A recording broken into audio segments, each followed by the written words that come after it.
Welcome to the Texas Repertory Theater Company podcast, featuring the legendary voice of Houston arts, Bob Stevenson. Joining Bob today is artistic director Stephen Fenley and his acclaimed one-man show, God's Megaphone, a visit with C.S. Lewis. And now, Bob Stevenson. From the Texas Repertory Theater Company, a conversation about one of the company's productions, God's Megaphone, a visit with C.S. Lewis.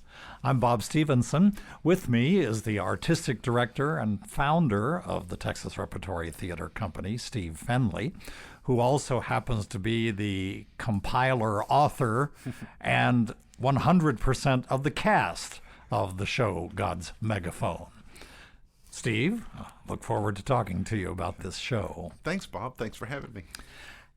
Every biographical sketch I've ever seen of Clive Staples, C.S. Lewis, describes him as a Christian apologist. Yes. And being the lazy person that I am, I never looked that up as to what the heck that is until last night. But you're the one who put this show about him together. Mm-hmm. Tell me who you think, or who C.S. Lewis was in your world. Besides one of my personal heroes? Right. Well, you're talking about a lay theologian who was not a minister. Was not ordained. Not ordained. Okay. But who thought very deeply about these questions. And, in a sense, makes apologies for the Christian faith. Lewis believed that the Christian faith could stand on an intellectual ground with any other worldview. Uh-huh. In fact, he had a long-running Socratic society where he would invite people of differing opinions to come in and debate these things with him. It was very famous. And so a lot of these ideas were challenged by the outbreak of World War II. Uh-huh. And the BBC, especially while London was under the bombardment of the Blitz, asked Lewis to go on the radio and talk to the British people about things like faith and hope and bearing up under struggle and the existence of pain. And a lot of these talks that he gave on the radio were compiled and then released as a book, which we know of today as Mere Christianity. And so Lewis was fascinating. I heard one person say that Lewis was the perfect theologian for somebody who'd like to be a Christian but finds their brain getting in the way. I know that this book, Mere Christianity, and a couple of the others that he wrote, Miracles and The Problem of Pain, he said he was attempting to refute some of the popular arguments against or objections to or criticisms of Christianity, things like, if God is loving and good, why does he allow his children to suffer such pain and misfortune? Yeah, and I would say that's the theme of the show. That's the theme of God's Megaphone. And the show really, the show is about that question. If God loves us, why must we suffer so much? And Lewis's own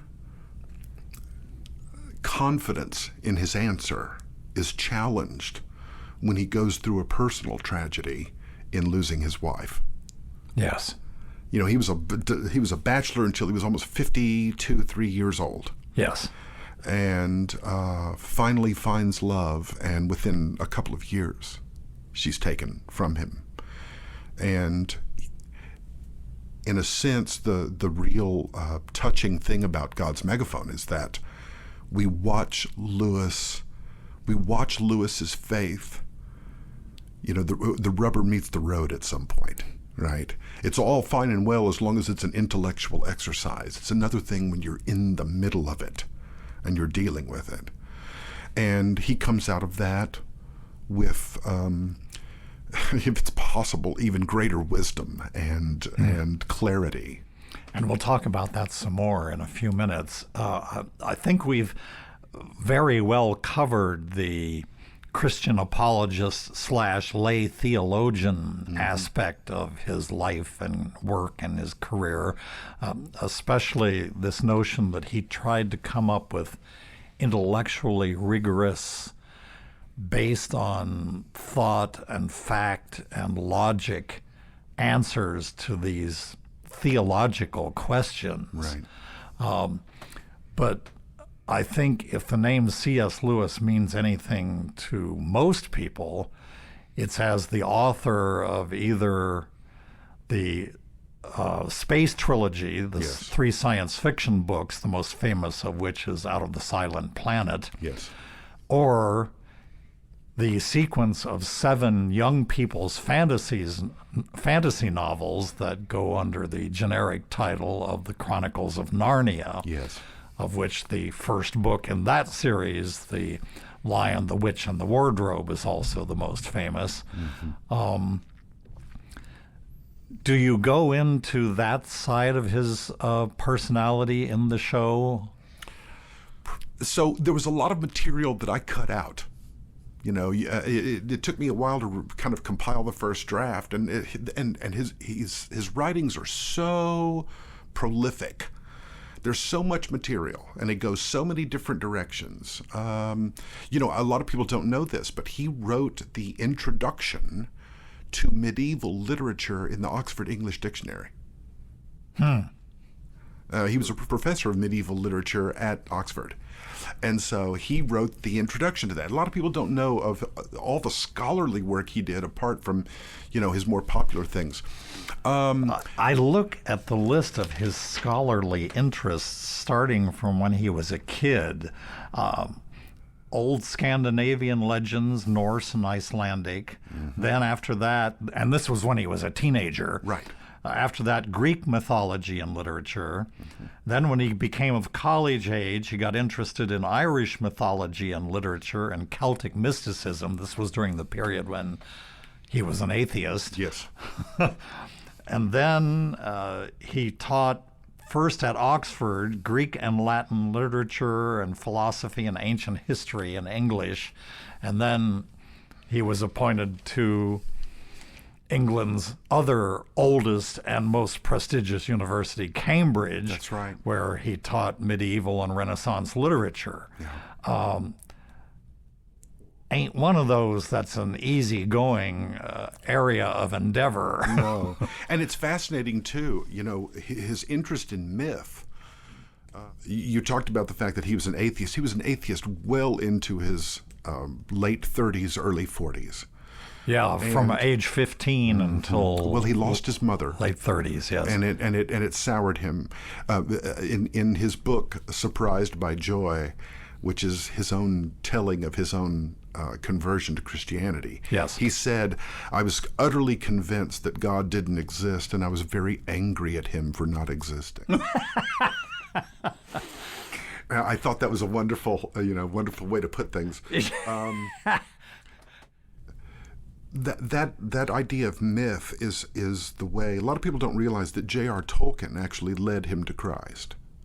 And it was and in fact, they were closely associated when they were both teaching at Oxford. And I tell the story of his walk with Tolkien, where he begins where the door opens for a second, and he sees what the possibility of deity means. And it was the myth aspect that Tolkien touched on. He said, Lewis had always confined Christ to the category of myth, and he was well versed in myth.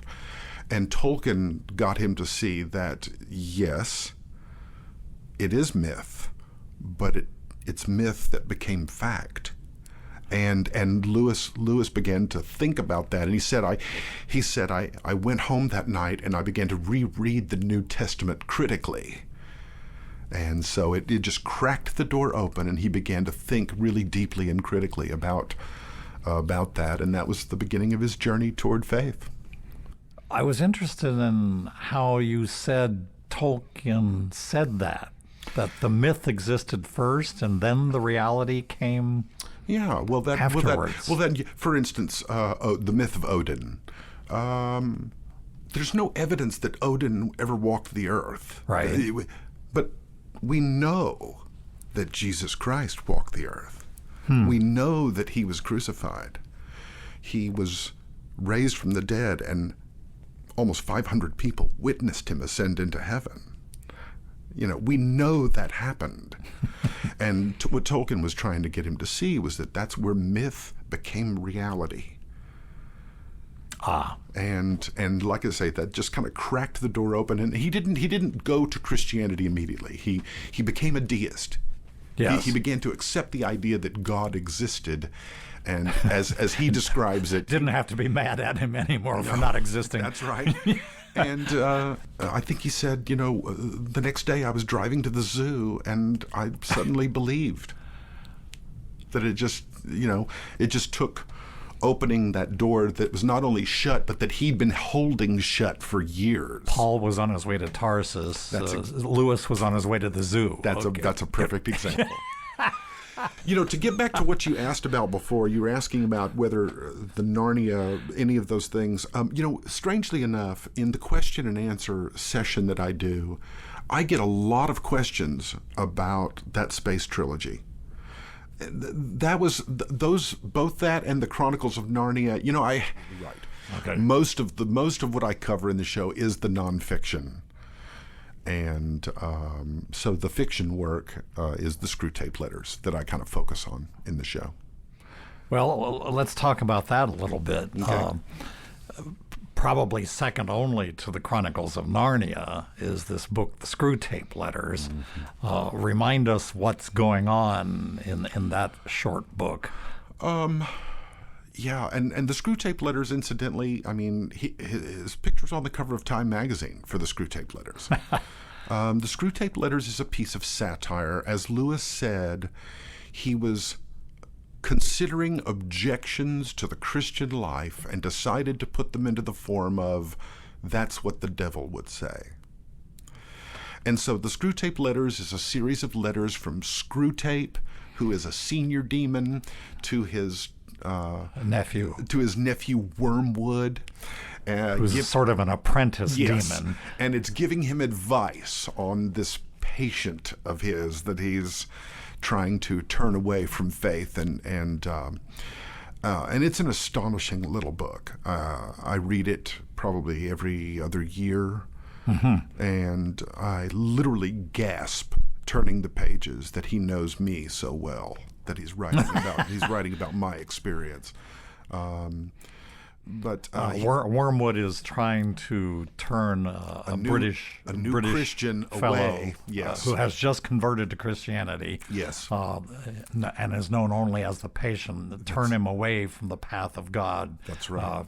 Over to the dark side, and doing a very bad job of it. Well, yes. In fact, one of the funny things in the Screw Tape Letters are the threats that Screw Tape kind of layers into this about, if you don't get this right, you're going to be in big trouble. But some of the things that are in there, the way he uses the opinions of other people, and all the different things that he uses to try to make this man feel that, going to church with all these smug, condescending people is quite banal, and it's pretty fascinating and remarkably funny. I think that's one of the things that's made Lewis so accessible to. He still sells 500,000 books a year. Yes, and he's been dead since 1963. Is his humor. Yes. He has a very warm sense of the preposterous, and you both, and the Screw Tape Letters is one of those books where you both chuckle as you read it and wonder why you're chuckling because it's so disturbing. And maybe cringe a little bit while you're chuckling. Mm-hmm. And you do a whole chapter from the Screw Tape Letters in your show, don't you? Yeah, I do a reading, but it's not a contiguous reading. What I did is I looked I looked through the whole book and found passages that I thought would fit my theme and assembled that. Okay. There's none of the speeches in the show that are contiguous speeches in Lewis's work. I assembled them all around the kind of theme that I was trying to get to. Okay, which brings us around to the script. There's at this point in our cultural history, a 30 or 40 year sequence of one man or one woman shows giving us insight into the character and work and thinking of some historical figure, starting with Mark Twain tonight, and coming right up to Belle of Amherst and and coming right up to God's Megaphone, a visit with C.S. Lewis.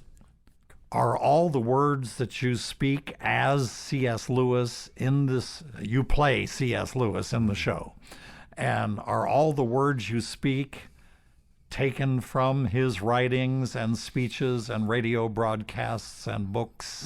Not quite all. I would say most. I'd say probably 75 to 80% of the show is Lewis's own words. Okay. I wrote some short transitional pieces that included some of my own writing.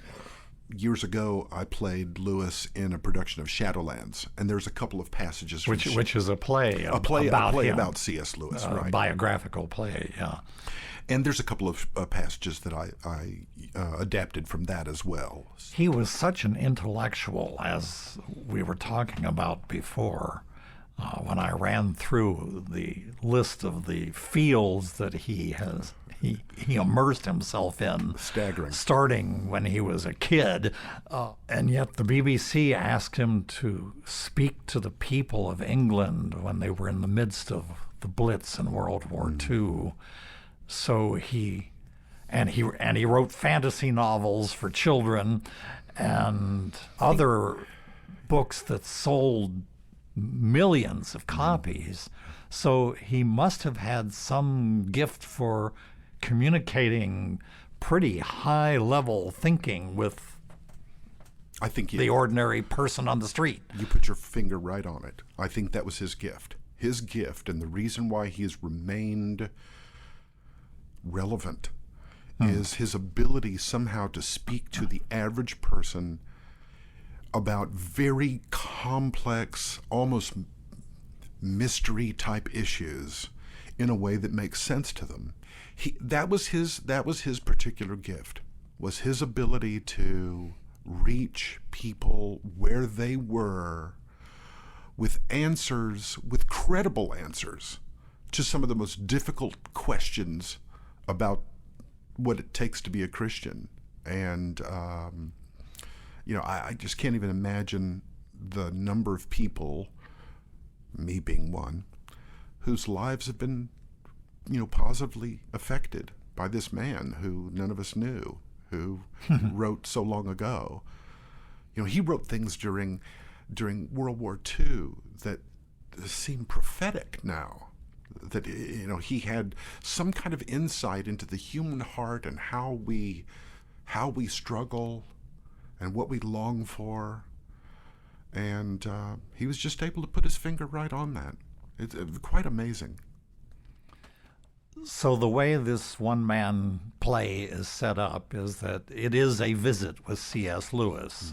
You play him, and we meet you in his quarters, I assume in the same room where the Inklings, his little literary group, used to meet. C.S. Lewis just talks to us about the things that are on his mind and that he's thinking and writing and teaching about these days. Yeah. And I tried to give a sense in the show. I tried to give a sense that of the different worlds in which he moved. For instance, there are sections of the show that seem like he's lecturing. Yes. There are sections of the show where it seems like he's at home having tea. Yes. There's sections of the show where he's in the BBC studios broadcasting. And there's moments in the show where you see him at some of his most private, where he struggles with himself. And all that was designed to kind of give a very warm and intimate look at this man who, if you ask the average person, most of them will talk about the Chronicles of Narnia. That's what they know him for. Sure. And my hope with this show is that people who are lovers of Lewis are going to get a lot out of it, because it's going to delve into areas that they may not be aware of. By the same token, people who don't know who the heck this guy is, hopefully it will make them curious, and they can go read some of the fantastic things that he wrote. As you pointed out, he died in 1963, so he lived into what we might, at least if you're as old as I am, consider to be the modern era. Right.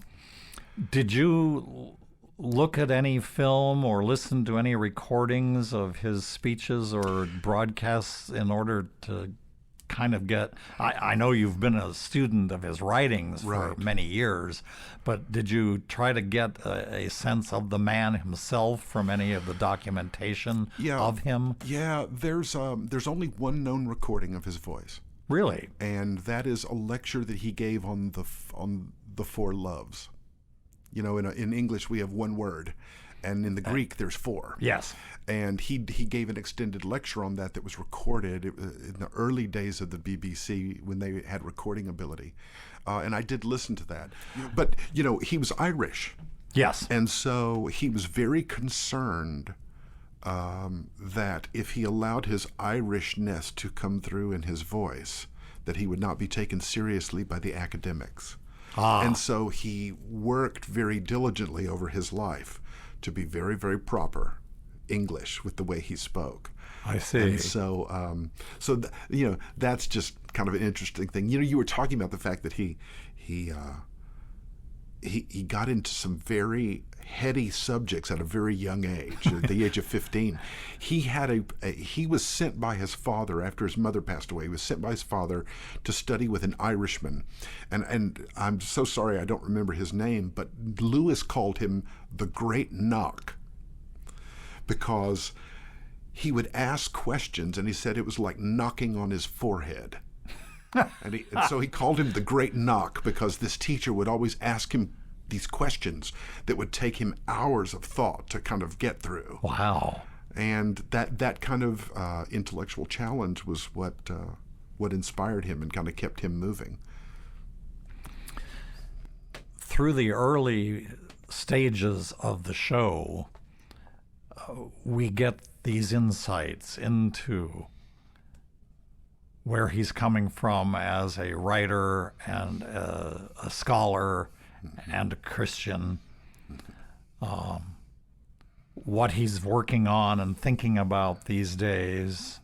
We get a sense of his humor, especially when he shares with us the excerpts from the Screw Tape Letters, and some sense of the man and the academic and the thinker and the, as you called him, the lay theologian. But it's in the later part of the show, as it was in the later part of his life, when he finally found true love, that the man himself comes through. And it's such a tragic story. It is. Talk about C.S. Lewis and Joy Davidman. Well, Lewis kept up an enormous correspondence. The collections of his letters is almost as large as his writings.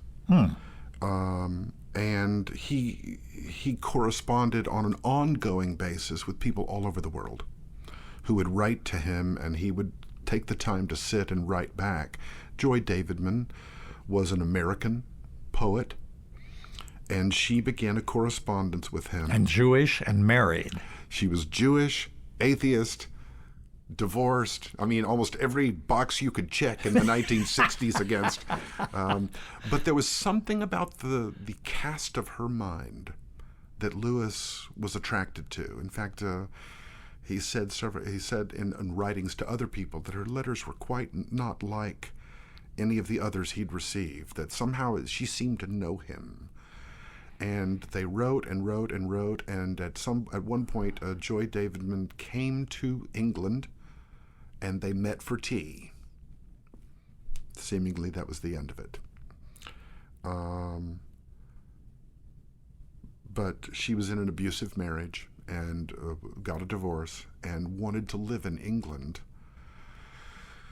And in order to do that, she had to be married to a British citizen.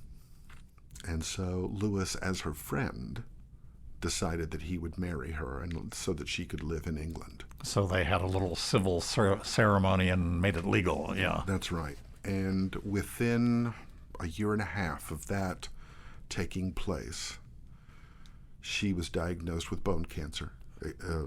And he fell in love with her. They were married in the hospital. With no... Married again, this time married by a minister. By a minister. Okay. Married before God in the hospital, and she went into a remission, which allowed them to do some traveling and get her home. And she lived about another year and a half and then succumbed to the cancer. So they had about 4 years together. Yeah. And he was and what had started as purely an intellectual friendship connection, friendship, became real love for him. Yeah.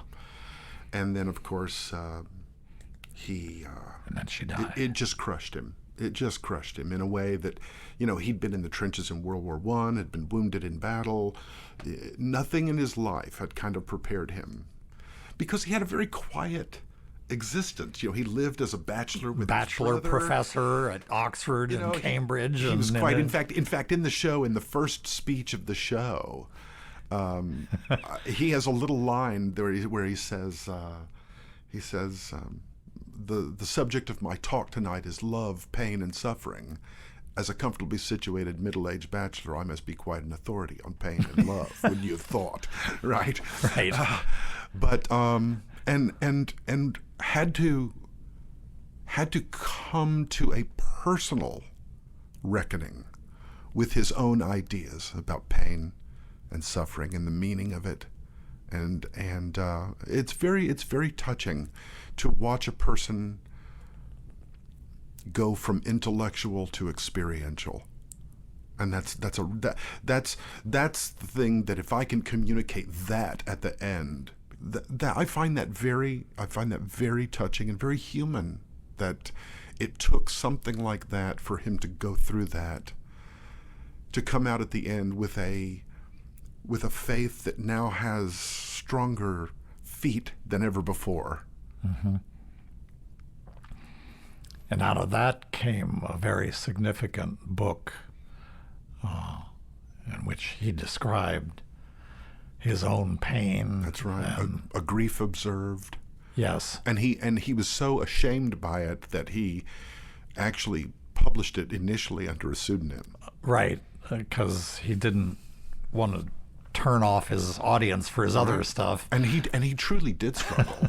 And I read a funny story that because he put that book out under a pseudonym, a number of his friends recommended the book to him. That's right. For his own healing, not knowing that book was his healing. Right. There's some beautiful passages. One of the passages in that moved me so much was when he talked about he would have days where he could not remember what her face looked like. Oh my. And he found it so distressing. Yeah. That he couldn't remember. She began to get fuzzy, and he felt like he was betraying her somehow by that. And that, but going through that grief gave him, well, in many ways it's like the Christ story. People always say, what do I have in common with Christ? And Christ, God did not have to take on human flesh. But if he didn't, then he couldn't be our example. And it was the suffering and the death and the hunger and the rejection and all the things that he had to go through that makes him a worthy substitute for us. And I think in some sense that's Lewis's story too, that you can theorize about pain, but until you've gone through it, you don't really know. And it makes it all the more profound what he had to say about it. Where do you have to go in playing C.S. Lewis to communicate what he went through to your audience? Well, I think it's the same challenge with any role, that to be broken down in life to a point where, I can certainly relate to this, to be broken down in life to a point where the only place to turn is to raise your eyes to God and say, my strength is gone. You have to supply it now for me. And that's the place.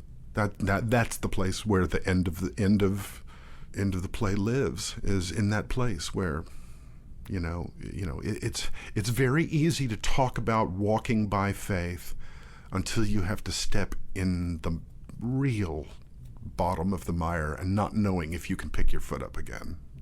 And then to have, and that's the place. That's the place where it lives.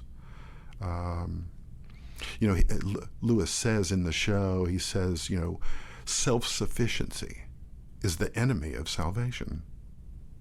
If you're self-sufficient, you have no need of God. And if you have no need of God, you do not seek him.